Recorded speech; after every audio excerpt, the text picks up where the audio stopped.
Could you not man-spread like a gorilla? This is Harvard, not a gym bench.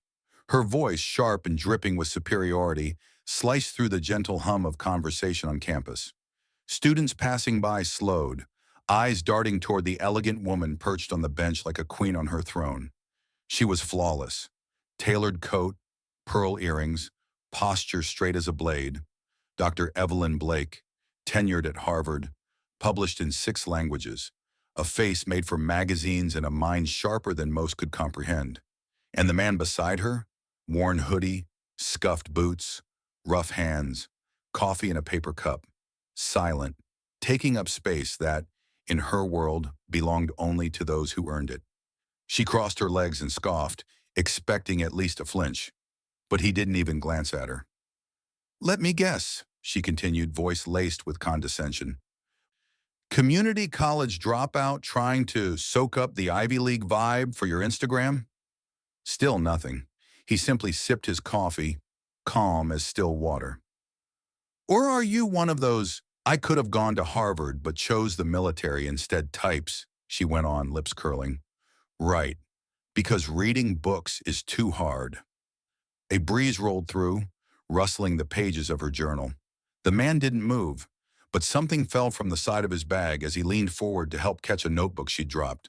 A small laminated card slid across the pavement. She picked it up with irritation and froze. "Navy SEAL, Tier 1 operator, access level, black." Her breath caught in her throat. He finally spoke, voice quiet and even. "Didn't mean to interrupt your day. I just needed a place to sit while I waited for my sister. She's graduating today. Top of her class.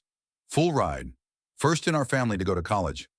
The ID trembled slightly in her manicured hands. "I promised her," he continued, "if she made it to Harvard, I'd make it back from Kandahar in one piece." The name on the card hit her next. Caleb Rourke. It was familiar. Too familiar. Her heart stuttered. He was the Caleb Rourke, the ghost soldier, the man who disappeared behind enemy lines and walked out with 12 civilians and a bullet in his leg.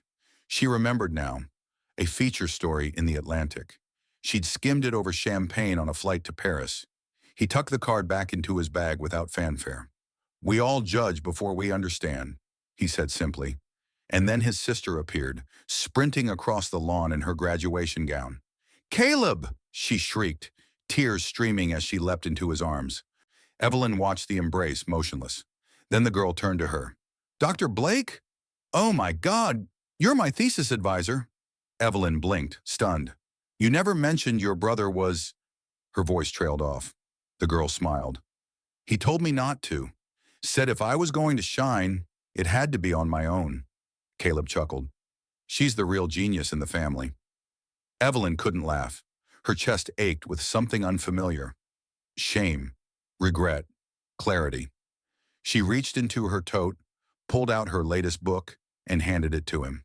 "I signed this for a Pentagon lecture next week, but I think it should be yours."